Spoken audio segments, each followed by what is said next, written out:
出去！我的外套啊！出去！越南的海关会刁，没有收钱。他那个发霉也发霉的太夸张了吧？在河内各大景点会有擦鞋匠出没，擦完鞋后会索取高而天价的工费，甚至有时候会吆喝同伴来威胁旅客。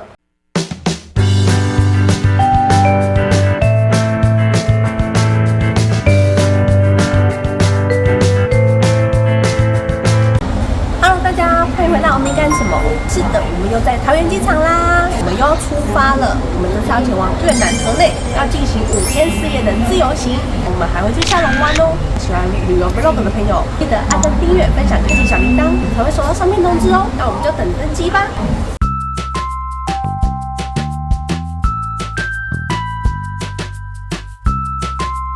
现在是早上5点半的桃园机场。早上5点半的桃机，又称桃机菜市场，人好多啊！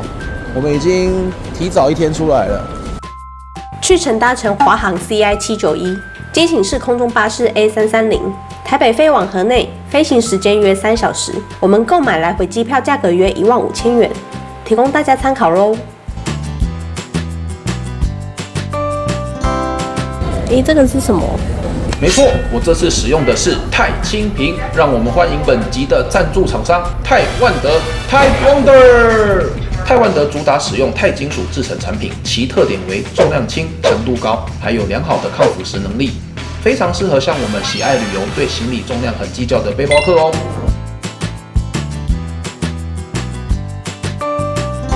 太重了啦！出去！出去！太重了！太重了！出去！我的外套啊！出去！真心觉得地勤工作很辛苦，但是为了全体旅客的飞航安全，他们尽力做好自己的工作，真的是很不容易。飞机偏旧，机上萤幕较小，仅可调节亮度与上下角度。右侧有置物网带，左侧有梳妆镜，腿部有2个置物带哦。桌板大小普通，不可折叠。耳机有需要可以跟空服员拿哦。2023年8月15日起，越南政府开放台湾旅客使用电子签证入境喽，申办非常方便，上传护照扫描以及大头照档案，缴交申办费用25块美金。记得护照照片不能与大头照相同，除非护照是3个月内新办的。包文就是用了相同的照片，所以2次送件大概花了近10天才拿到签证。如果想提早用餐，可以预订特殊餐哦，但口味无法选择，送来时才会知道，也是别有一番乐趣呢。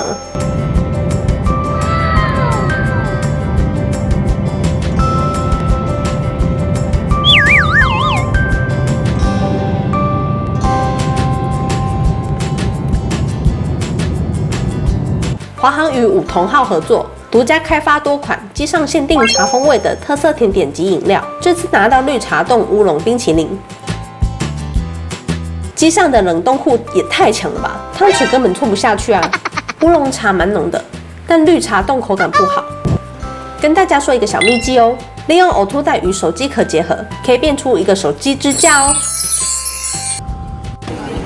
怎么这么多人在接机，有种接机压力感？真的是，他们都好近哦。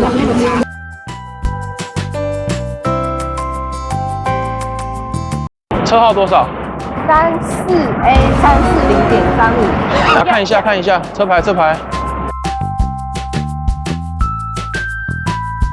顺利上车了，这边叫车很快耶，我们在里面点，它不到1分钟，它就马上叫到车。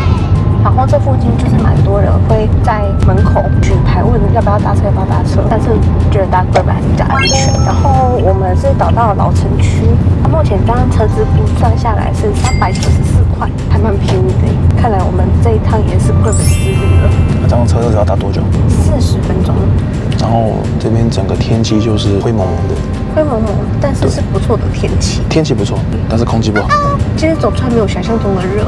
你看我外套还穿得住，这是刚刚在飞机上面穿的。因为我们有听很多人说越南的海关会刁，会要收钱，但是我们刚刚是完全没有感觉了。因为河内大城市嘛，就不会乱搞一些小动作。刚刚速度很快哦，我们甚至把我们的跃迁，然后饭店跟回程机票给他哦，他直接退回来，不想看。哦，我们是有听说啦，如果你是转机的话，比如说你可能要去富国岛这种很红的地方，可能他的动作就会故意慢一点，可能会有一些暗示，因为他知道你赶时间嘛，所以他就故意慢慢来啊，反正你赶不上飞机是你家的事啊。后面的人也不倒霉。对对对，那但是我们的体验是很好。主要是排队时间啊，但是他在看的时间是很快的。对对对对对。然后我们这次来河内，我们戴超多口罩，而且我们还特别带了眼药水来洗眼睛。越南在高速发展嘛，尤其是河内还有很多的工厂，那些工厂其实应该要在郊区的，但是他们的工厂还在市区，然后他们市区又在盖大楼，又在盖房子，然后现在有钱了嘛，所以每个人都买得起摩托车、汽车，所以整个空气就很糟，大家都买摩托车，所以飞车党很多。你滑手机自己要注意啊，不要在大马路旁边滑，你尽量在那种徒步区还是什么商家里面再滑。像我们刚刚讲那个飞车党啊、诈骗啊，我觉得一定又会有网友说我在贩卖焦虑啊，怎样，但是这就是我的职业病，因为以前我们这种做旅游的，对不对？我不可能跟你说这个地方很安全啊，你不用担心啊，这个地方每个人都好人啊。如果你遇到坏人怎么办？你一定会怪到我头上说导游都没讲，领队都没讲，没有提醒我们。这些事情就是你们听听看嘛，又没有说一定会遇到，但是你们心里有个底，如果真的遇到也比较好面对。然后我会跟你们分享一些以前前辈跟我分享，如何避免遇到坏人啊，或者是被抢啊，还是说你的现金要怎么藏啊之类的。我是感觉一定又要被说什么你在乱讲啊，那边治安不好之类的，每次都这样。是一个地方一定都是有好有坏嘛。像我有些朋友啊，从国外过来，然后他们在台湾玩，他们去拍照的时候，还是说什么去百货公司的美食街哦，他们包包放着，然后人就去点餐了。我就跟他们说，台湾没有你们想象中的那么安全，重要的东西你们还是要自己拿。而且你就算再怎么信任那个国家好了，但也是会有其他国家的人去那个国家。这是真的。对啊，所以你怎么能确定那个国家绝对不会有犯案的人？多一份小心，一定没错。河内市高速的人口膨胀，令道路的使用量大幅增加，引发严重的空气污染与交通堵塞。越南政府于2000年初提出新建捷运系统的计划，但因征地困难、融资不易，曾发生多起公安意外。新建捷运进度相当缓慢，希望在不久的将来可以尽快实现全线通车哦。这个是我们刚刚的司机，然后他人超好的，因为他这样子车子是在对向嘛，然后他帮我们行李下完之后，他就把我们拉着带我们过马路了。我觉得我们可能没有办法克服这个障碍，我们还需要花时间学习。这个司机超赞的，人超好的，他完全知道我们观光客什么事情很难克服。然后呢，这就是我们这次要住的地方，这叫什么？台北 Hotel。OK， 那我们现在距离 check in 还早，我们先去挂行李。台北 Hotel 于2018年开业，是一间3星级饭店，位于河内旧城区的正中心，双人房1晚1500元，工作人员贴心，环境干净，很推荐哦。哇，你看它那个窗帘好有个性哦，不过看起来是很不错啊。饮冰水、杯子、水壶、电视，然后这个是红酒，要钱的啦。好像要钱啊，都要钱哦。那水呢？水呢 ？Oh my god！ 饼干、台灯，我看这边很吵哎，这一会听到下面这个天井的声音啊。然后我们这个地方算有窗户吗？因为它是一个天井，对，就是它可以采光，但是它基本上是看不到外面的景色的。然后2个床头灯，然后有插座，2个床头都有插座。不过很好笑哦，你看它这个床头柜，它为什么这么矮？这个床头柜是不是从其他地方搬来的 ？WiFi 讯号增强机呢？这个还不错，虽然不知道好用还不好用。然后行李架，这边这个看起来应该是衣柜吧？哦，这个衣柜好，真的。拖鞋。哦，这个衣柜非常大。然后厕所，这个洗脸盆的尺寸不错哦。厕所可以看得出来刚扫完了，因为地板还有点湿。对，但是很快了耶，它比我们预计早了2个小时。然后马桶、淋浴，哦，有花洒，不错哎。可是它那个莲蓬头，它那个发霉也发霉的太夸张了吧？你看它还蛮有气氛的啊，它还做间接照明，然后有木头的饰板，还挂了一幅油画，情调就出来了。好，那我们一样整理一下，等一下出发，拜拜。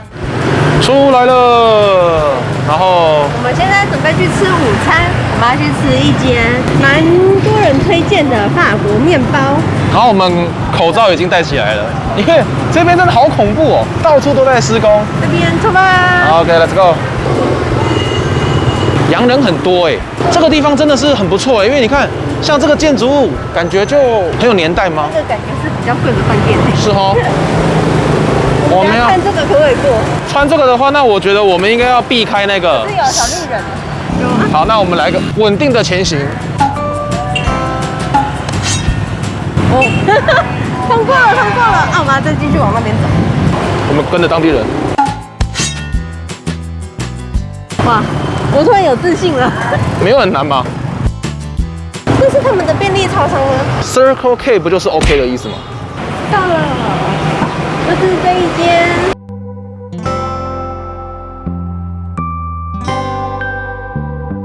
Classic bread 还是 sausage pat？老板娘本人。Hello, this one. Yeah. One. Classic. One classic. Yeah, one classic. Yeah. Take out. Thank you. Take out. Yeah. 它那一块应该就是干酱吧？你看他刚刚在抹的那一块。小吃摊真的很可爱，一个摊子，然后桌子、椅子、然后上面还有很讲究放了面纸盒啊。但是我们在越南的朋友说不要吃这个，你会落腮。我们还是吃餐厅好了哈，不要轻易尝试。为了我们的肠胃着想。哦，跟大家说一件很好笑的事情。Kimi 说之前也想要买一件奥黛，因为感觉很便宜。结果他上网搜寻他的关键字，他用奥黛店，然后他越看越安静。他说为什么看起来怪怪的？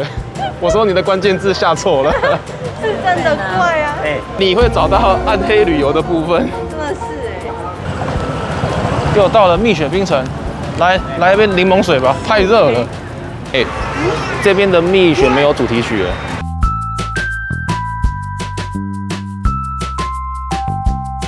哦，旁边就是湖。这边就很多人在做那个人力车环湖了，比较不会那么累啊。这边的交通真的好恐怖哦，大家都是边讲电话边用手机。我跟你讲哦，这边跑外送没有人在用手机架的，你用手机架显得你菜。这边大家都嘛边骑边滑。啊，我又顺利过了。好，我们到环建湖了。然后我们要来先找个地方吃东西，我们找个椅子吧。然后最好是有遮阳的地方。这边好臭，有很多垃圾的味道。旁边一堆垃圾，到处真的，这一边的树看起来都好可怜哦，怎么都没叶子。这边有它的那个 City Tour 的那个小巴士哦，那感觉坐很凉哦。好了，那我们就坐定了，在湖边晒太阳吃东西，又买蜜雪啦。最便宜就这个了，一杯15千，那个台币20块差不多了。消暑。越南面包有人介绍啊，然后它的评价有280折，4点多颗星。你一拿出来，我就闻到那个干酱的味道嘞。我刚才看到好像又多挖了一次。真假？哇，沙碧酥呢？哦，刚刚我们买这个是招牌的，然后它是25千，就2万5啦。我们那时候找钱的时候算一算，说怎么少了5000块？然后我们一开始想说，会不会是没有5000块这个地址？然后我们那个时候在门口在讨论说它折合台币多少钱，然后老板娘这个时候出来说，她说她找错钱了。她想到我们点的是招牌口味，少找了5000，然后她就不给我们了。我都不知道她是本来想要凹起来，然后发现我们有怀疑，然后自己出来自首，还是她真的忘记？但反正我们就是有拿到正确的零钱，那我们就你看。它刚刚是用压烤的，所以这边还有那个黑黑的痕迹。对，来吃看看。咬一口。面包它是外面脆，然后里面是软的，所以咬下去不会刮嘴巴，还不错。然后它的那个面包比较空心空气感偏多。然后这面包蛮厉害的，因为在台湾吃的都是比较扎实的感觉，就是你会吃到很多面包的口感，然后料的口感就会被那个面包盖过去。但是这个面包咬下去就比较空心，所以你就可以比较吃得到料的口感。这里面除了放肉，然后涂那个干酱嘛，然后再就是挤一堆美乃滋，这个价位我觉得很 OK 了。我跟你讲，我刚刚发现一件事情，像我们现在在这个环建湖，对不对？这个环建湖的湖水很绿很绿，那我猜下面应该很多藻类，所以我刚刚一直看到那个鱼从水里面跳出来，因为那个鱼缺氧，鱼缺氧它就会跳出水面来呼吸，所以我在想是不是藻类太多了？因为我一直看到湖面上有东西蹦起来，我在想说这是什么东西，后来一看才知道是鱼啊。有哎，因为它毕竟是湖嘛，所以它的那个水就没那么新鲜。那它很努力活下去。它干酱不会有那种腥味，吃起来很像很碎的午餐肉，好吃不错。然后里面有放这是萝卜丝吧，然后有个吃起来像火腿的东西，应该也是肉吧。哦，你咬到中间感觉料很多。大家可以买，好吃哎，好爽哦。我最喜欢吃这种一口咬下去什么都有的，全挺堡啊、汉堡啊、三明治啊，我就很喜欢吃这种形态的食物。好像是哎。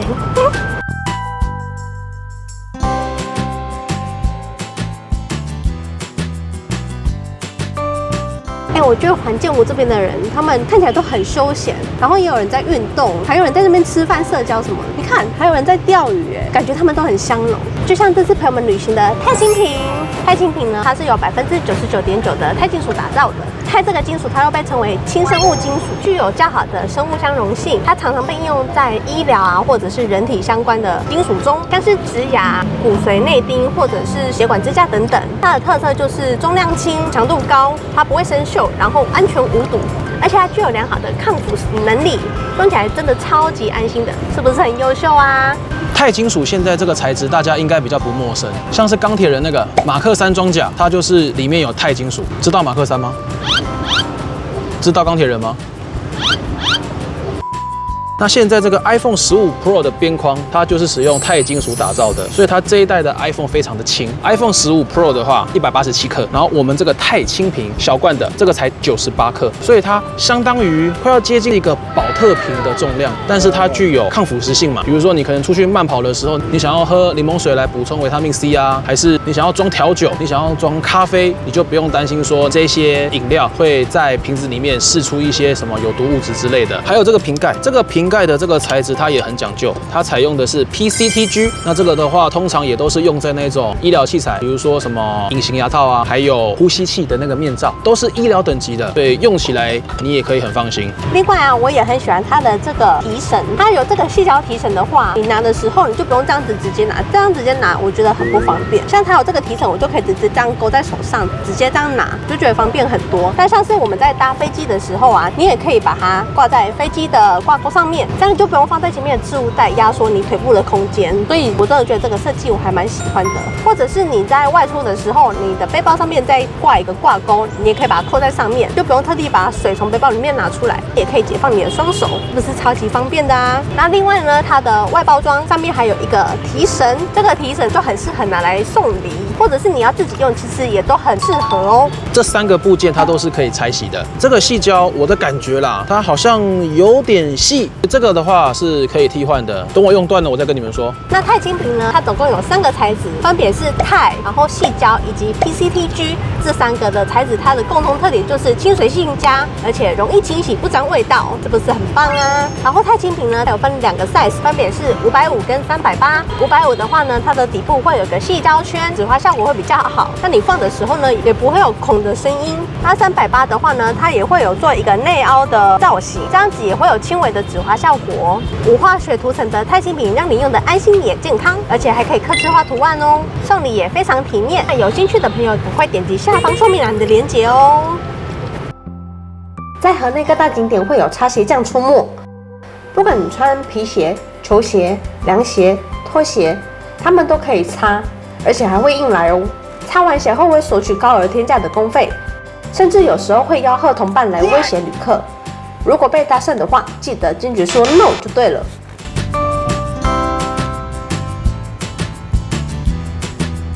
河内是一个非常有魅力的城市，当地人有着与我们相近的五官及外貌，内在却有着法国人的浪漫与感性。下周记得同一时间跟我们一起看世界。今天的影片就到这边，不要忘记按赞、订阅、分享，开启小铃铛。我们下次见喽，拜拜。